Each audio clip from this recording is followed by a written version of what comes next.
Welcome to Tyrants on the Field Test Battle Report. A matchup between Orgoth and Legion of Everblight. Orgoth is led by Horus. Legion is led today by Cursa. This is a 50 points battle report of Mrk4 Warmachine using Steamroller 2023. Our mission today is Recon 2. Welcome to Tyrants on the Field. Joe is playing the Orgoth and the Legion in this game. I am Stefan. I will be providing the color commentary for this matchup and bit of fluff exposition. Despite being an AI, I have thoughts on Warmachine. Cursa ready herself for battle, having sensed the danger coming. Finally she caught a glimpse of the telltale spikes through an opening in the forest glen.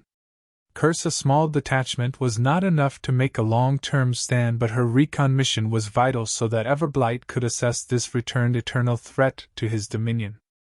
Horus looked at his tyrants, their animal minds screeching in his head as they were riled ready for battle. So the dragon's offsprings wants a taste of Orgoth blaze. Excellent, ready the vanguard, we strike now. Alright, so I am playing both sides in this particular match. First time doing this on a stream, but wanted to go ahead and give it a test. So first thing I'm starting off here with is running my good old Assault Reavers up 11, and then just kind of spacing them out. Wanted to toe into that zone, provide as much threat as possible. We have the Legionnaires as the prey for that unit. Now I'm going to remember to power up my Warjacks, because I'm real bad at remembering to do that at the start, as I move the tape measures out of the way.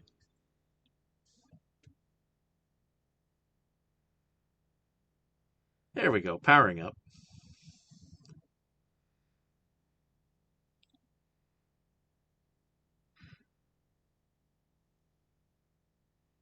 For this match, I took Redline and Carnage, because there's a lot of beefy defense on the Legion side of the list. I wanted to make sure I had good, consistent hitting. So you'll see how that went here shortly. Now I'm running my my Reaver Commander up to take the flag. He's going to pretty much sit there for the entirety of the game, and look super pretty.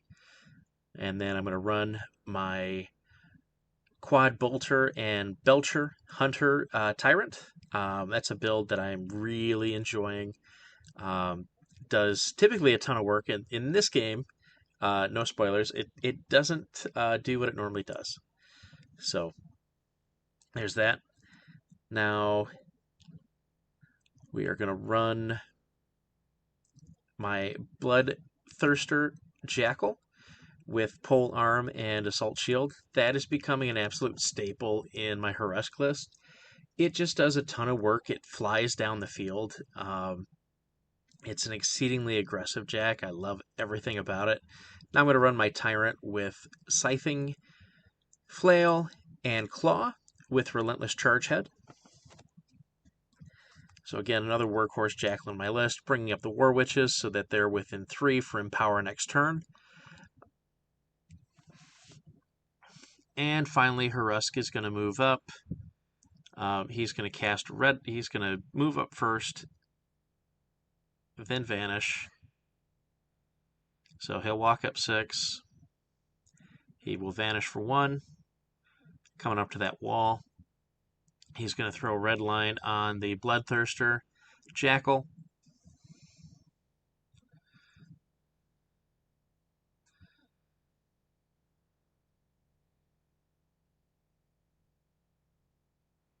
And then he's going to go ahead and pass the turn.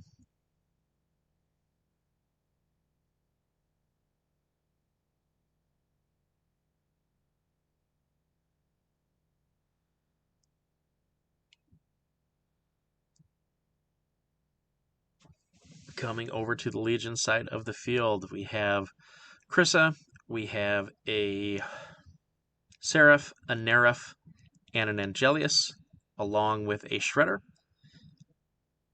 We have a unit of Legionnaires. We have a single shepherd, and we have a war witch on Hellion.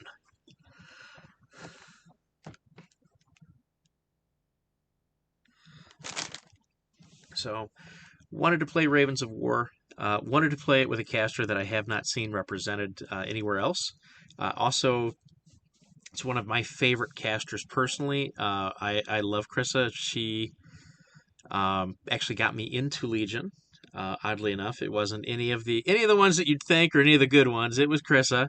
I just liked her Mrk4 box quite a bit. I liked the concept of the simple soldier finally getting updated.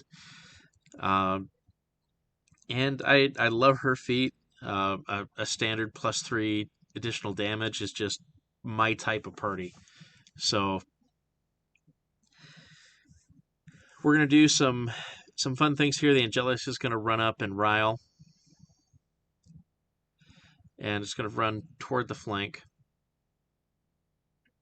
trying to get just behind that church, that little church item there. And in this game, we're running that essentially as an obstacle for the building itself, and then the little grave is just open terrain.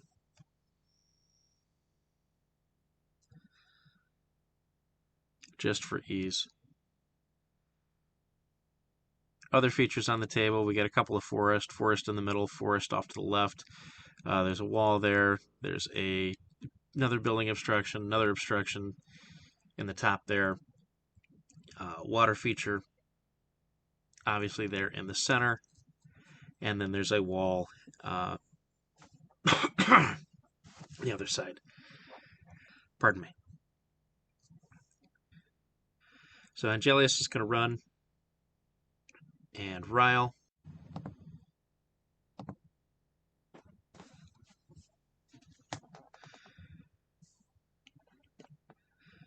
Next, I'm going to go with Krissa and cast a whole bunch of spells. I cast Cloak of Ashes on the infantry, which are off to the left. I cast Hallowed Avenger onto the Seraph, which is not the best target for it, but it's who I put it on. And then I cast Dash, and then I run and Slipstream, camping 0, and run over towards the church to get just within 2 of the Angelius to move it. So that'll be what you'll see here in just a moment. Yep, because there goes the Cloak of Ashes. Then the Hallowed Avenger onto the Seraph. Placement-wise, I really wish I'd placed the Nerif where I put the Seraph, because that would have been a much better Hallowed Avenger target. The Seraph just makes me sad in general. He's too many points for what he does. If he was 10, I'd feel a bit better about it. If he was 9, I'd be backflipping. Slipstream is very good, but when the bulk of what he does at this points level is Slipstream, and then try to make some shots, try to occasionally sting somebody. He's just the saddest of pandas to me.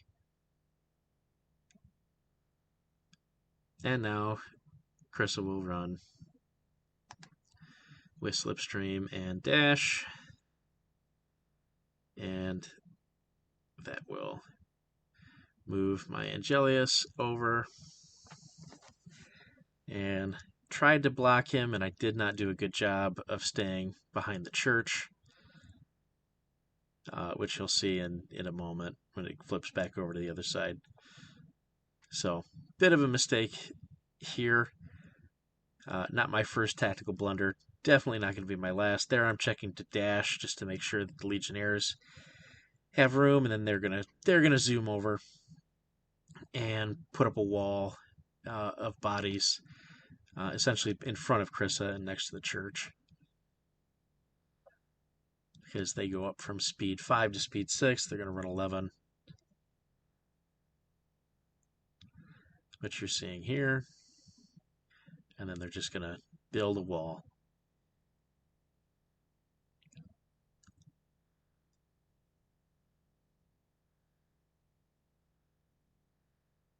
And they've got Shield Guard, or Shield Wall, and Vengeance. this is not a great unit.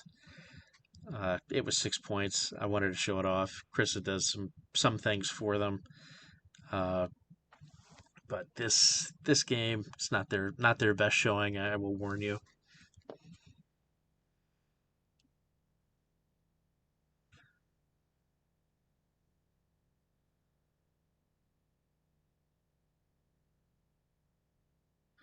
Now I'm running the Shredder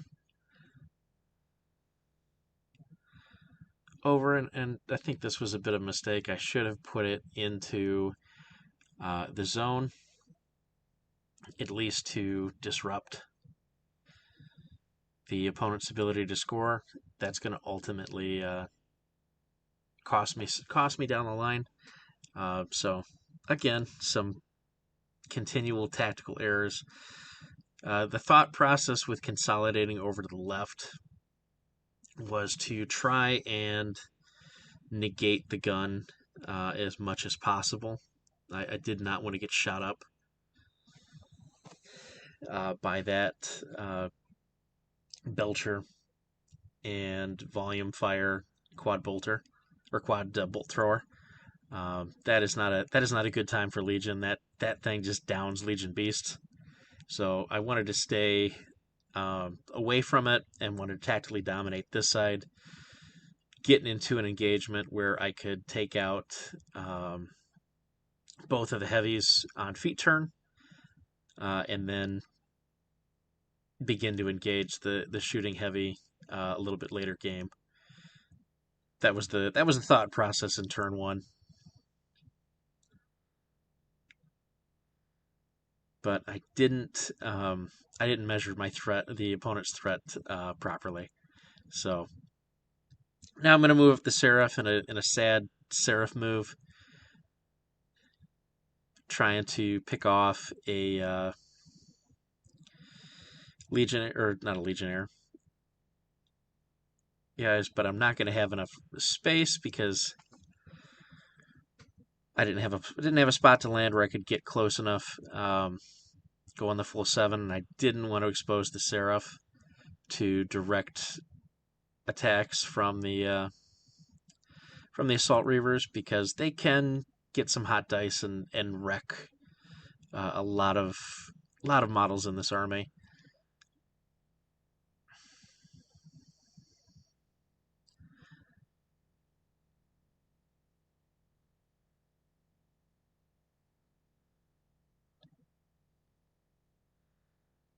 There, I'm just tidying up a bit. Now, inexplicably, I'm going to move the Nerf to the wrong side, totally negating my previous strategy. This was a major mistake. Should not have moved him this way. I should have consolidated over to the other side, and it's going to cost me dearly soon. And then I just move up my my sorceress on Hellion.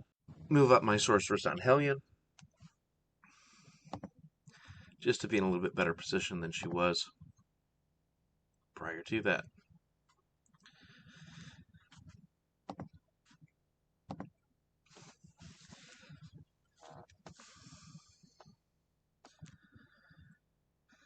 So again, a couple technical mistakes here in the placement. Should have moved this the Nerf over by the Angelius. Sort of just fully committed to the right flank. Bit of a Schlieflin plan issue there. So.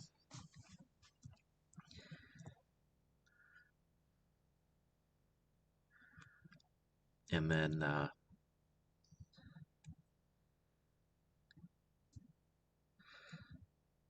moving to turn 2 and jumping back over to the Orgoth side.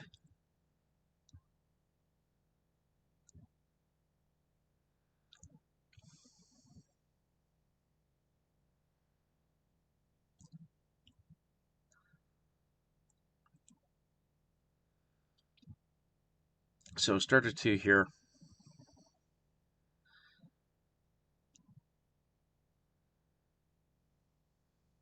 Go ahead and re-energize. We will upkeep Redline on the Bloodthirster.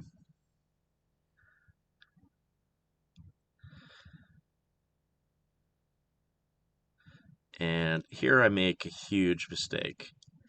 I start by activating Harash. And I activate Carnage. I feat, and I didn't move him forward. Didn't move him forward at all. And this makes this an absolute wasted feat turn in every sense possible. Should have moved him up. This was a major mistake this game. Just not what I should have done. So now I'm going to charge my Assault Reavers into my prey target. So they're going to charge the 9. Everybody's going to place. And we're going to try to skewer us some good old Legionnaires. So charge, everybody places within 2 of him. Nice big old line. Line on line. And now we're going to roll a whole bunch of dice, and a whole bunch of Legionnaires are going to die.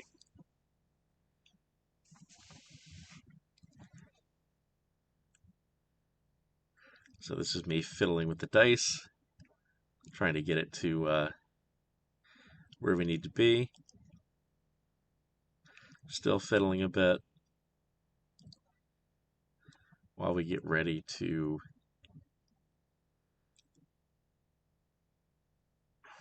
roll the dice in the charges.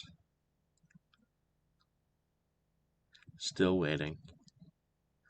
The waiting is the hardest part, as Tom Petty would say. The waiting. The waiting is the hardest part. The endless waiting.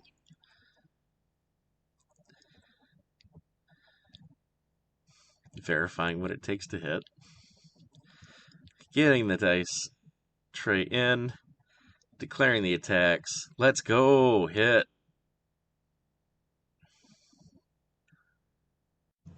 Rolls and hits. And then trying to remember what the armor was, or the power of the weapon was, hence the lookup. Continuing on with attacks. Each of them also get a ranged attack. None of the ranged attacks are going to hit, unsurprising. But the charge attacks are doing a ton of work on this turn. That's a straight up miss. That's a miss. Super misses. Last one's going to hit.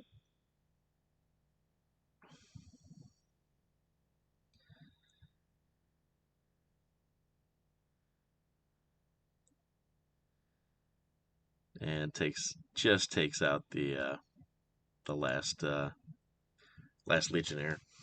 So there's only one Legionnaire that's able to stand upright. Just barely missing on the pull there.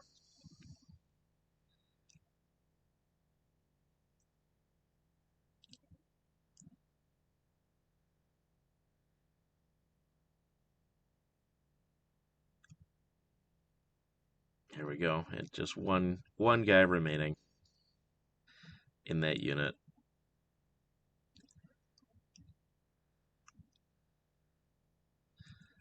So pretty good work by the Assault Reavers. We'll definitely trigger Vengeance and Hollowed Avenger in the upkeep phase or the maintenance phase for my opponent.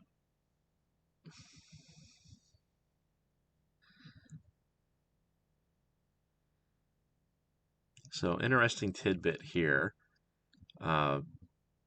This is when I'm assessing how far away the Angelius is, and if I have line of sight. We got my laser out, and I indeed have a clean line. from one to the other. And at this point, I decide to commit. And then I attempt to try to something out of order activation, because you'll see at the beginning of a move, then proxying out, and then I will remember that I need to have the War Witches provide him focus first, and then we will go back and do that. So these are the little things that happen when you're just trying to move as rapidly as possible, and you get really excited and wrapped up in an idea, and then you don't execute it properly because you forget one of the little technical things. And so, being as I was my own opponent in this game, I was able to go back and correct it again, because we're really just trying to get the base mechanics down of filming it and what we can see and how we're going to integrate Stefan and other characters into the cast so that we get some color and flavor throughout. So, waiting here while I do that, empowering twice. Oop. This is where I proxy moved it, and then it'll take me a second, and I'll realize I need to come right back to where I was. So I'm like, oh, there's one. It'll take another moment here. Yep, there we go. We've got the empowered, done the empowering, and good to go. And we're going to roll some dice.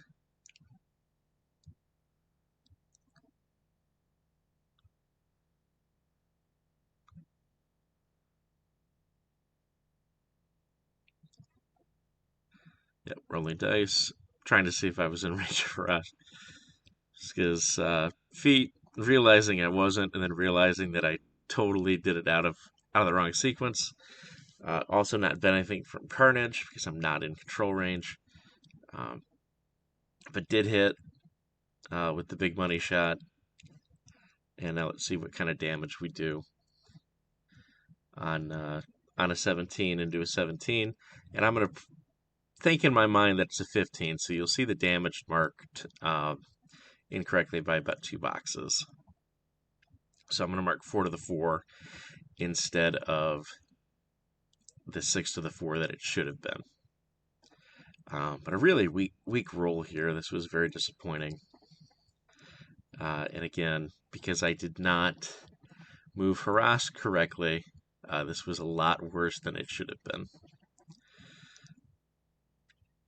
on the initial. So we'll see if the next pot attack at 15, so dice off 2, does any better for me with the brutal or with the red line.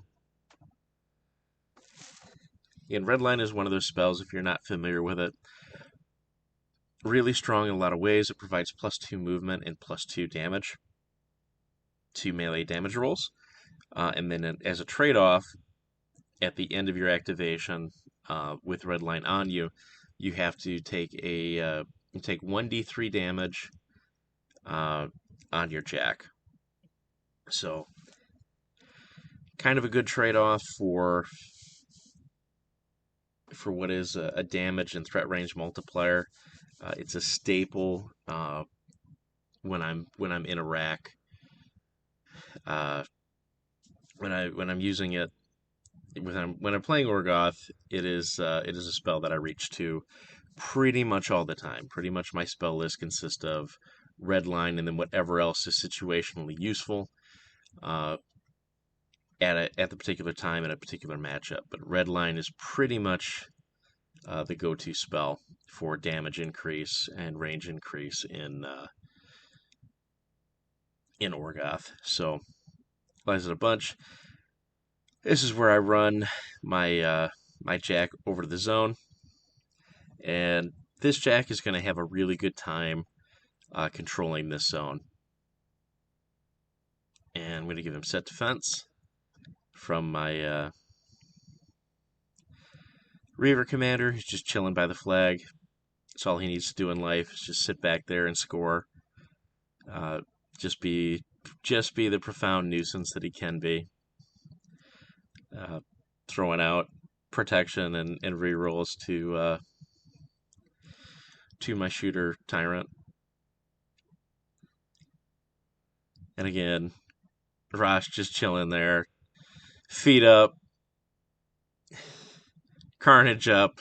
Not in range to benefit anybody that's actually attacking. Or is in threat the following turn.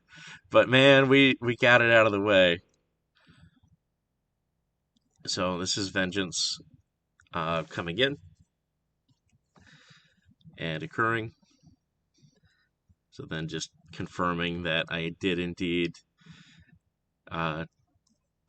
crack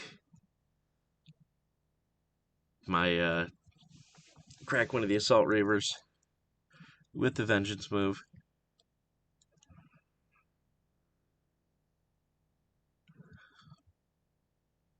And it did.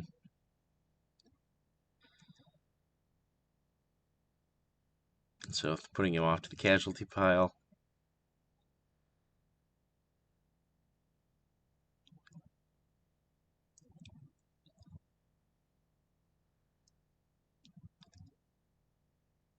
Now I'm going to pull all that stuff and then totally forgetting about Hallowed Avenger. Then going back to read Hallowed Avenger afterwards and then doing Hallowed Avenger here in just a moment. With my Seraph, who is the saddest of pandas.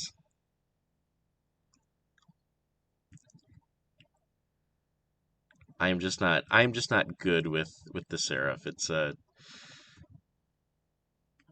a beast that just doesn't interact right with my brain because I just have difficulty paying 11 for what is essentially a 2-inch movement boost on 2 things a turn. And then you get a kind of crappy gun and a poison attack out of it. But I don't know. It's what Legion has. So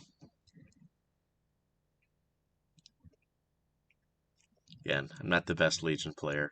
It's the reason I play Orgoth primarily now.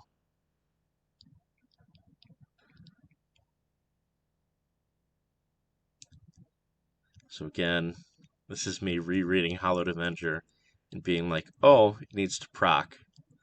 And so then Hallowed Avenger will proc. And we go forward with that.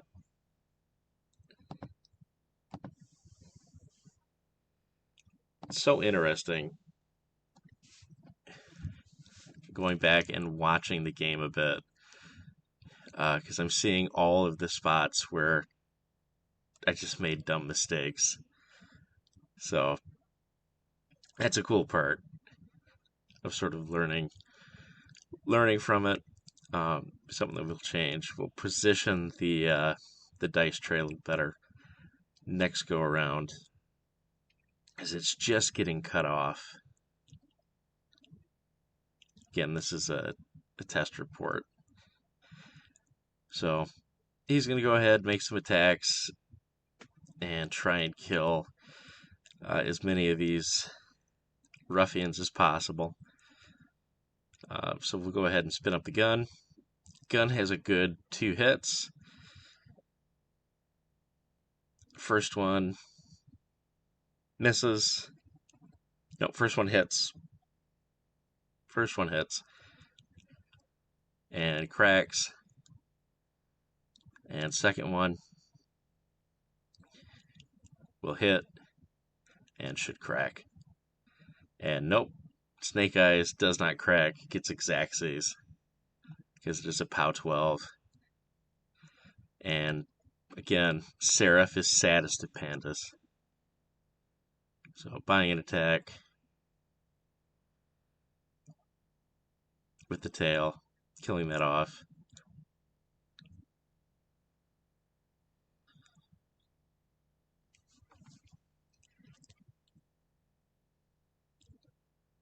And deciding the last guy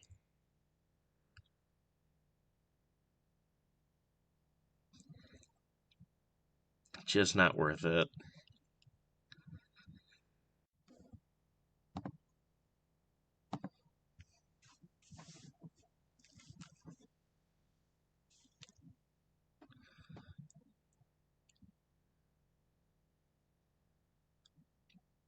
Again, more fiddling for rules. And now we're attacking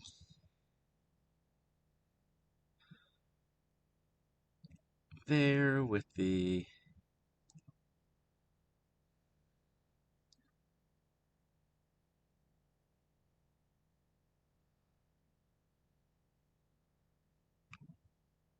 yeah.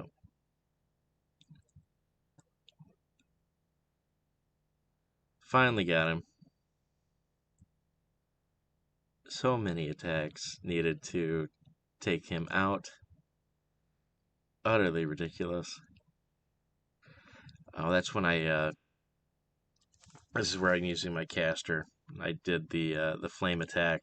Ended up roasting my own guy and the last remaining assault reaver with her flame spray.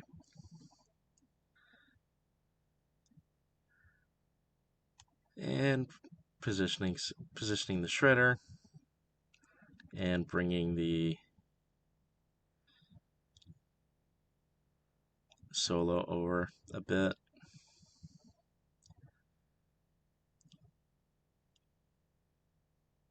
To try to start scoring. The objective. Agilius goes over to try and avenge himself. I contemplated for a moment doing the feat and thought the better of it because I couldn't get enough into the jackal to really make it worthwhile this turn. So instead, I want to make sure I got all my attacks in. So clambered up to within an inch to unleash the full power of this fully operational Angelius. Hit with the first armor pierce on the tail. I boost.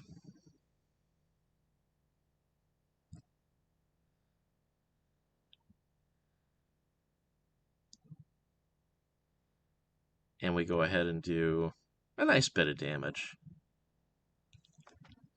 on that first attack. Again, could have been better. Could have been worse. But it's enough. It's an amount.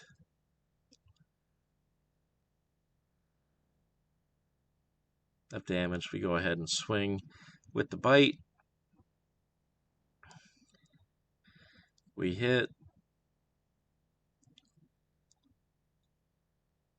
We don't do anything with the bite. Now we're going to go ahead and get the 10-inch measurement out. He's going to go ahead and, or 12-inch measure, and flame on. First one misses. Second one will do just enough to hit. If I recall. Yep. Just enough to hit.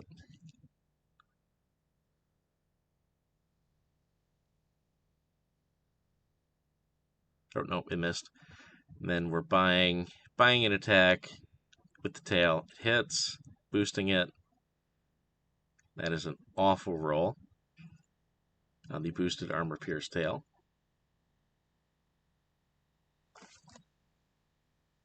That's sort of the name of the game here, where I just pillow fist a lot with this Angelius, which is something I found with my Angelius a bit, is it tends to be a tad pillow fisted, which is quite sad because it should be a very powerful beast, particularly for its cost, and it just hasn't panned out that way nearly enough for me in recent games. I find myself able to really use nerfs. I quite proficient with a Nerf. Nerf does a ton of work with me. It interacts with my concept and thought process within the game quite well. And the Angelius just hasn't done that for me. This is where I knock over my my Nerf. Then realize I'm short if I go that way. So decide the better of it, and I'll come around the other side with the Nerf. And it's at this point that I start ceding points to Orgoth. Because again, they have full ownership of this zone toward the bottom of the screen. And I'm so concentrated on that right flank, that the flank up at the top with all the action, that I've totally ceded this bottom one to my opponent, and they're going to be scoring 2 a turn going forward, and I'm going to be scoring 1 currently.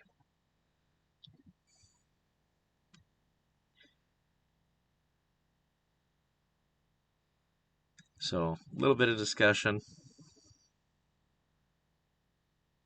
here. Both get 1. I totally forget that I've scored the zone from the jack. It'll dawn on me later in this turn that that's exactly what happened.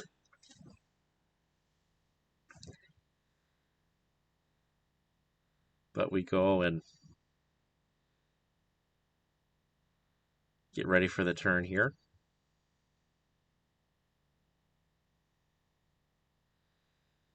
Yep, getting the stack reset, and then upkeep and red line.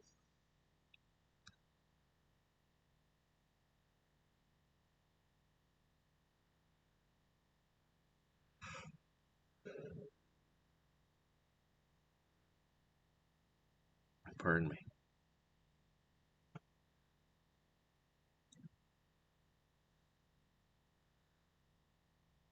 Oh, this is where I let red line drop.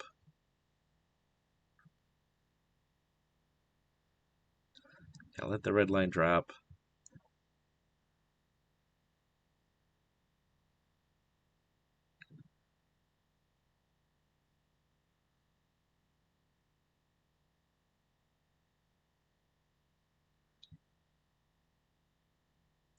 Move up the War Witches. Because again, at this point, he's out of range for power up. So War Witches need to come over and then see if I can get one within 6 of him to go ahead and give him an empower to try to do just a little bit of damage. And didn't feel that with the ability to only get 1 or 2 focus into him, this turn it was worth it to keep the red line on him. Man, there's an argument to be made. I should have kept the red line on him, got the 2 additional damage, and then cycled it over to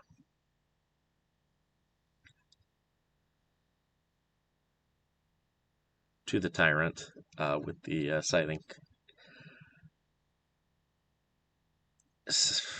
scything flail and the shield. And I go ahead and correct the points level, realizing that I've got a zone controlled by the jack. So I'll go up 2 to 1 here at top of 3. So we'll go ahead and make an attack. He's going to miss.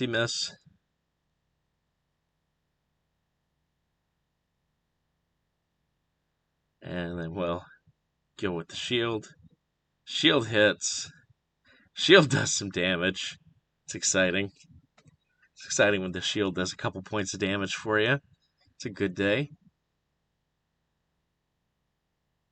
It normally doesn't do anything. But on this day, let it be known, the assault shield did damage. And the pole did not. So that's where I was with this game at that point. Just trying to fully understand what had occurred with the damage and trying my best to get it where it needed to be. So showing off the damage here. Don't like how that looks, so we'll be updating that. But again, still experimenting. This is first time out with the game, with the format. So a couple things to tweak and fix for certain. So improvements coming for sure. But as a test go, pretty good. Okay, we go ahead and do a little bit more damage with the bot attack on this with the spear, and I'll show the result there.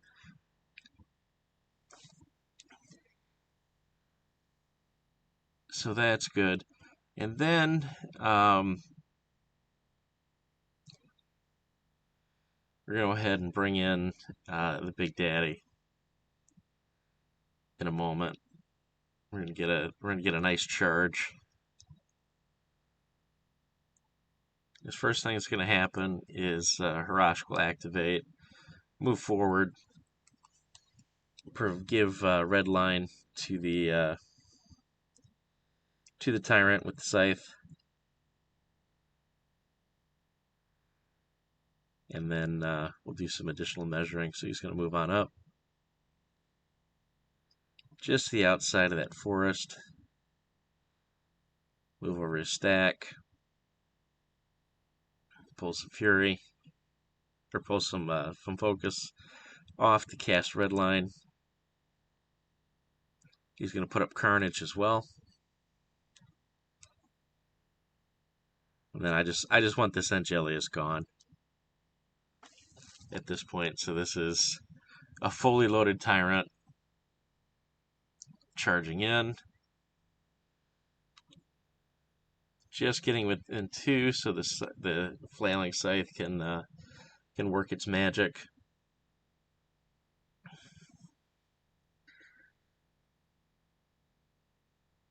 Which is POW 20. So it's dice +3, provided I hit. I'm going to boost a hit. Get the charge for free on red line. So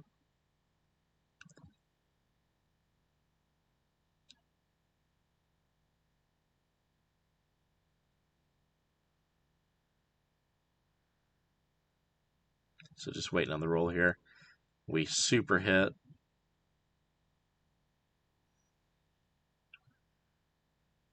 And then we just wallop the Angelius on dice +3, and just wreck this poor Angelius's life. Two focus that won't do anything, so I've got no other targets where I'm at.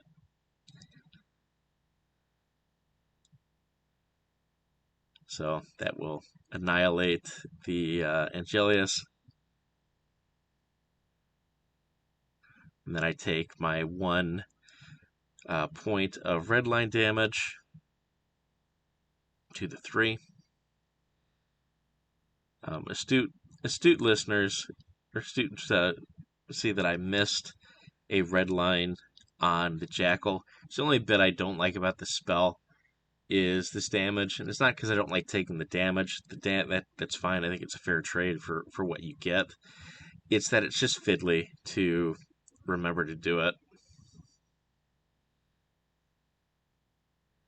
So it's one of my things on my reminder sheet is make sure I take my red line damage.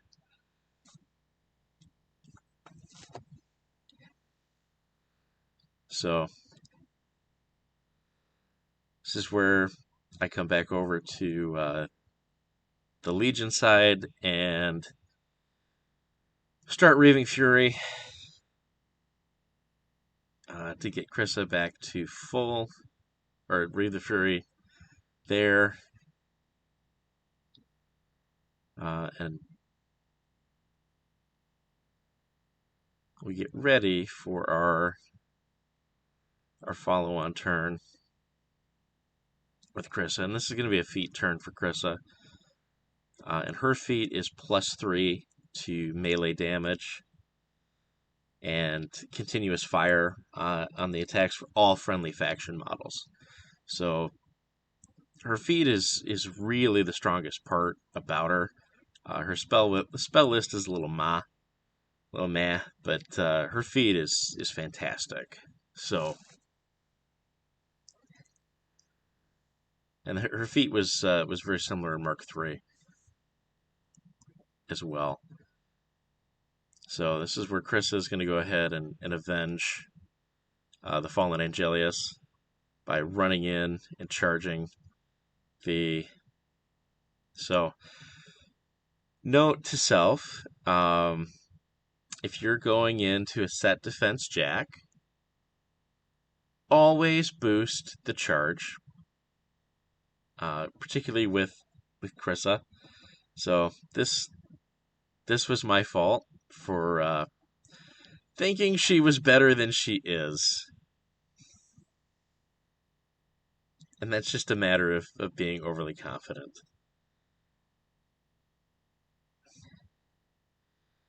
So, hit, boosting that charge, doing an absolute ton of damage. It was all 4s I rolled. I think every single dice in that tray is a 4.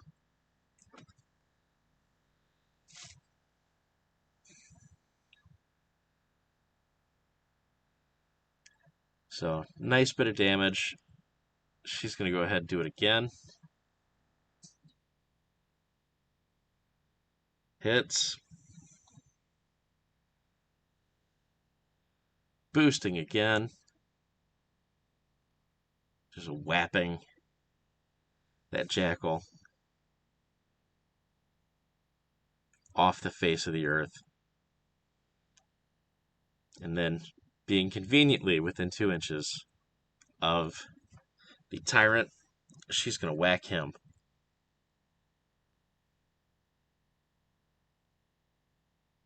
Hits. Boosts.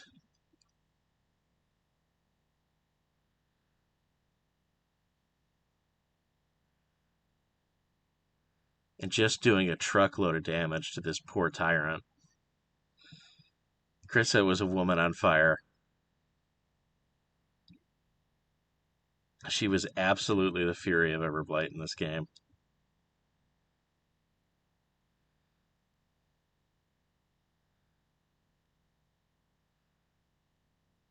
Warwitch comes up. He gets a free charge because of the not a Warwitch, the Hellion Sorceress. Sorceress on Hellion. Got to use the right term. Gonna confuse the young kids. So he's going to charge for free. I'm going to boost the charge attack. The Nerif is an interesting beast because if you can hit with its tail, its head auto-hits. And it's a POW 16 under Chris's feet on the tail, and it's a POW 18 on the head. So it's an absolute wrecking ball. I think I do a whopping 1 point of damage here. But the main thing is that I auto-hit for the remainder of these attacks. So I get that first attack for free.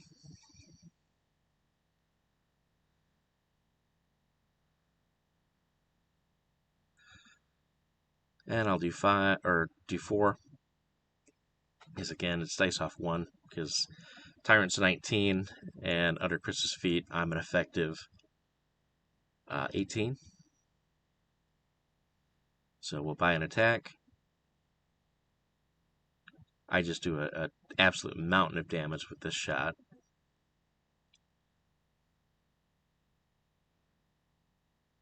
And then last attack.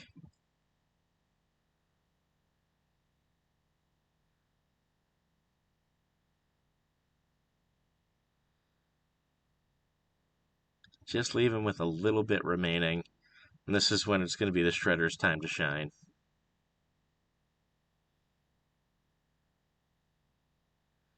So Shredder's going to come around. Just get within 1. and thanks to flank, is going to just murder the crap out of this much larger jack. So it's very exciting bit of time. So runs on over, or not runs on over. He just walks on over, so it's not a charge.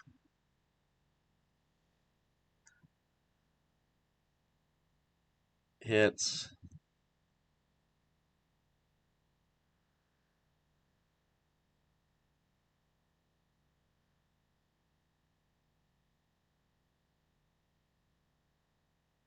Gets the additional die. I boost it.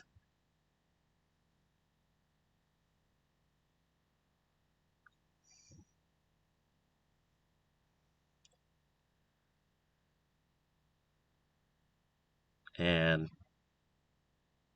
able to do the final few boxes necessary. Or just the additional die, didn't boost it.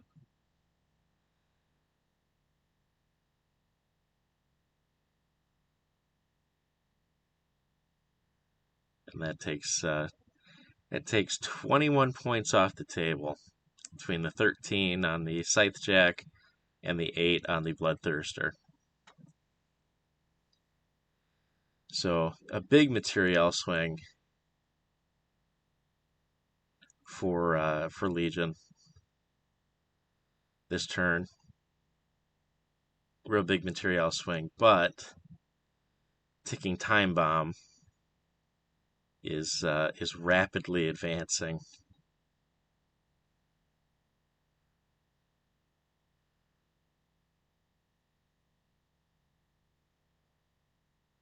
So Nerif is going to move up. He's going to try and clear the zone. There's just a 1 there. He's going to get 3 shots at it. Needs a 14 total. Miss. Miss. And we're going to get smart. We're going to boost to hit. We're going to boost to hit. Yeah, let's do it. And can't hit on a boosted hit.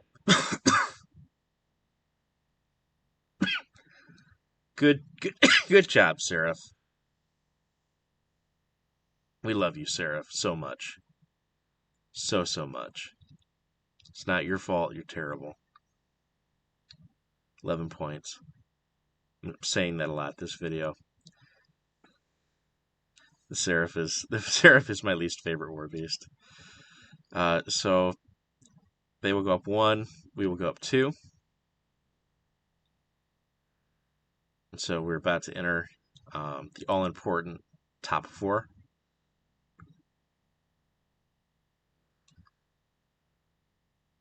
And this is where the rubber hits the road.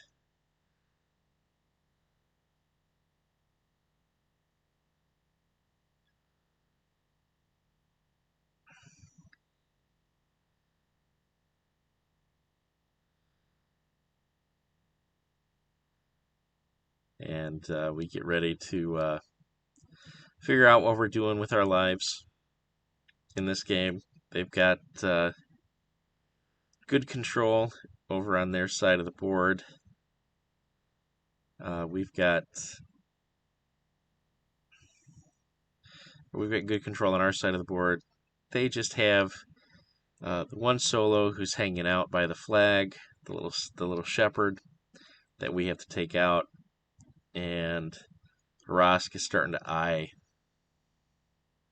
that big golden crescent. So it's 4-2. If we can stop the scoring there, we're going to go up 6-2. And if we can get the objective, we go up 7-2.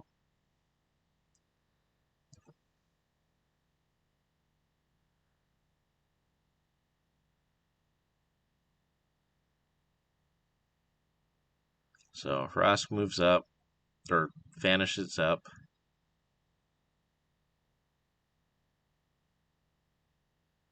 And then he's going to charge.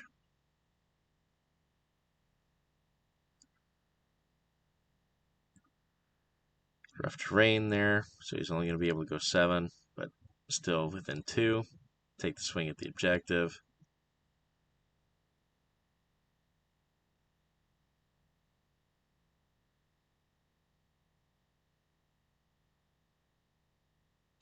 Swing to hit.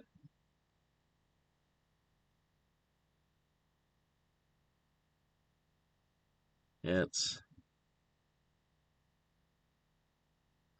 From the charge.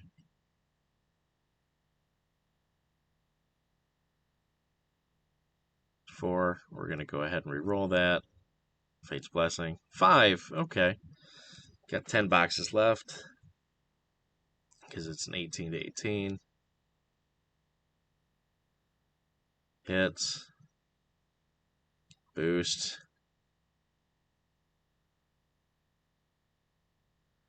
Wrecks it. Gets the point.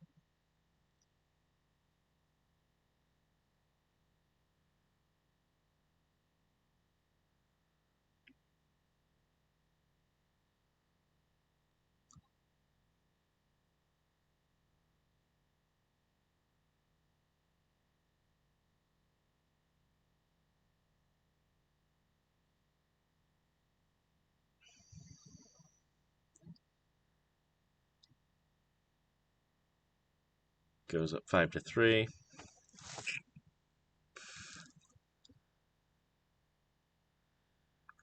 War Witches are going to go. They're going to charge.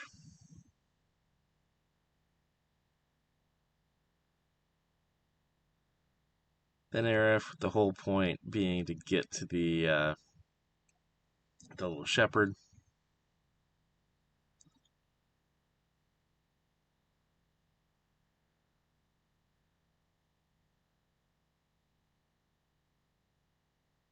First one misses. One's attacking the Seraph, which was the charge target. Now we're attacking the which hits. It's 12 to 12.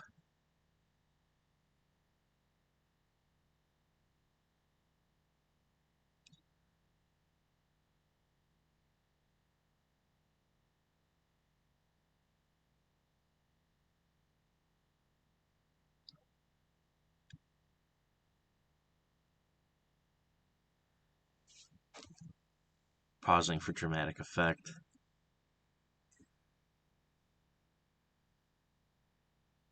As I was dealing with something. So, again, waiting for the damage roll here. So we were checking something. Can't remember exactly what we were checking here.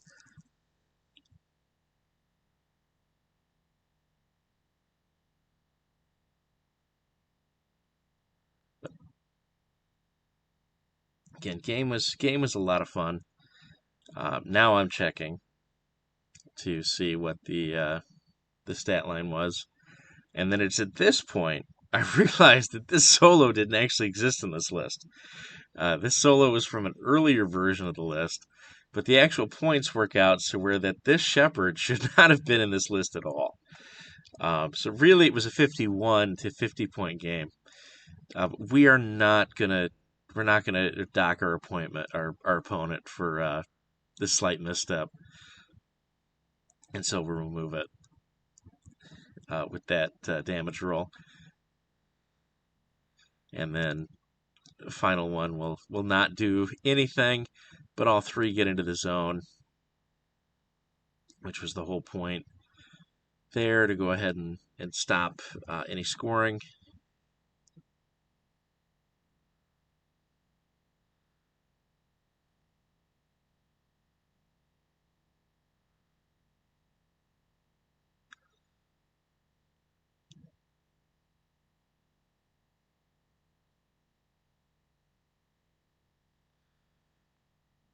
So we'll score an additional 2, go up 7 to 3.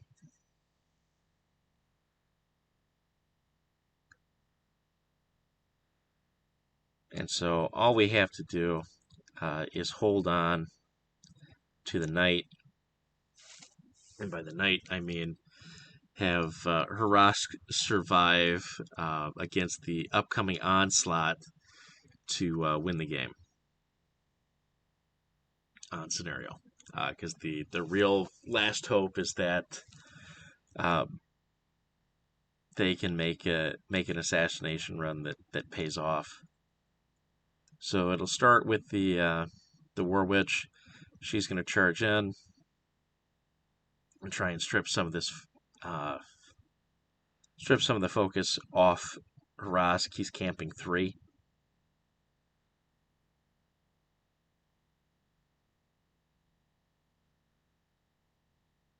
So it will hit. She's rolling 3 because she's Cav.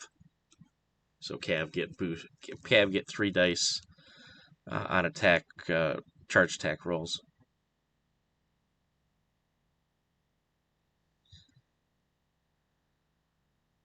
So now the damage roll here with the Sorcerer Sun Hellion, who really had a nice game overall.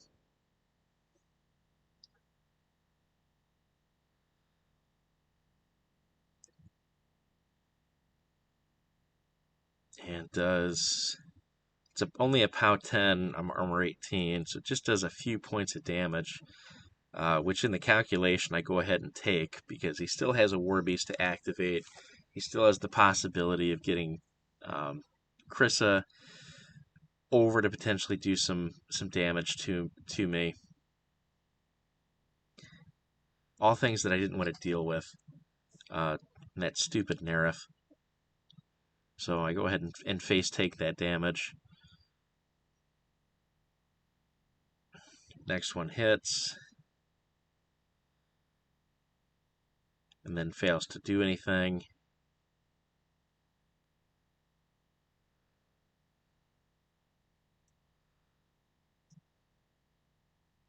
Fails to hit. The War Witch.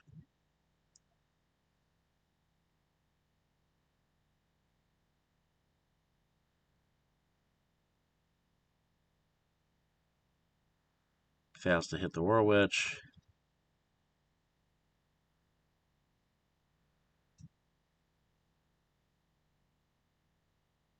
Gun. This is the Nerif. Hits. Finally kills one.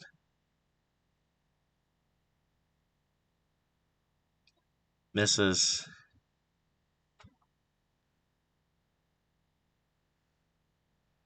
Last shot. Hits. Kills the other one.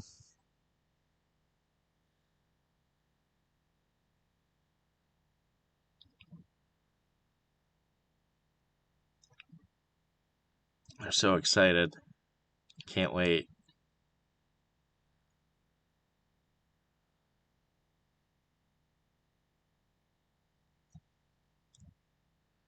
Nerf's gonna zoom over.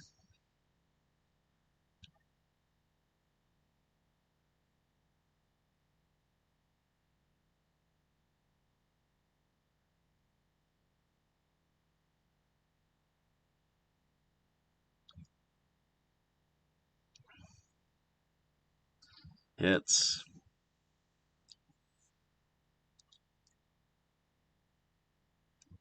And does like a point of damage. I go ahead and take it. Not gonna waste. Not gonna waste a focus on that one. He'll auto hit with the remaining attacks on dice off 3. Nice hit there. We'll go ahead and burn a focus just to take it down to 1. Buy an attack.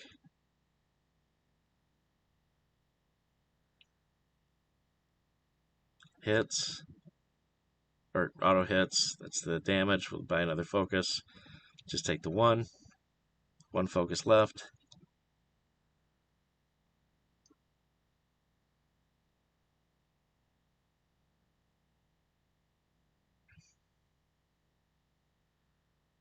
One focus left.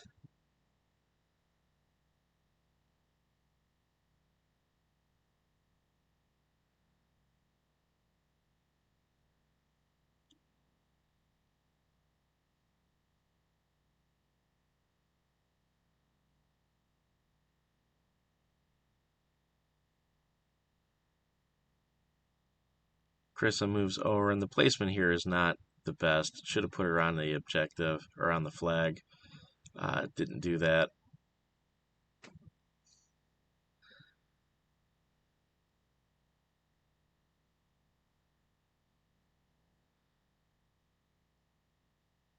She hits, kills the last War Witch.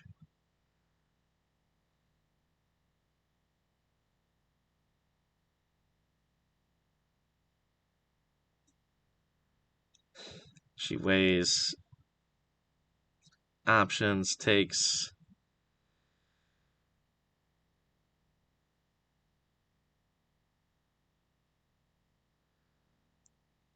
a flame attack into Harask, sets him on fire.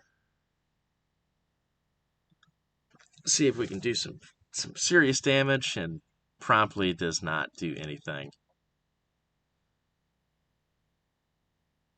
She had to burn so much fury trying to kill the last witch off to score the 1 for her side. And then again, I'm going to score 2. And at that point, the math is going to say that the game's over. Because it's 9-4. And I'm up 5. So, really heartbreaking game for the Legion side. They had that monster feat turn. Was able to kill more of my army than I actually killed of theirs. And just wasn't able to close it out because of how the scenario went. I was able to hold down that right flank, the bottom of the screen for the majority of the game, and just slowly win on points. Sometimes that's how it works. So Orgoth wins. We'll see you next time. Be sure to like and subscribe. And we'll see you as we are Tyrants on the field.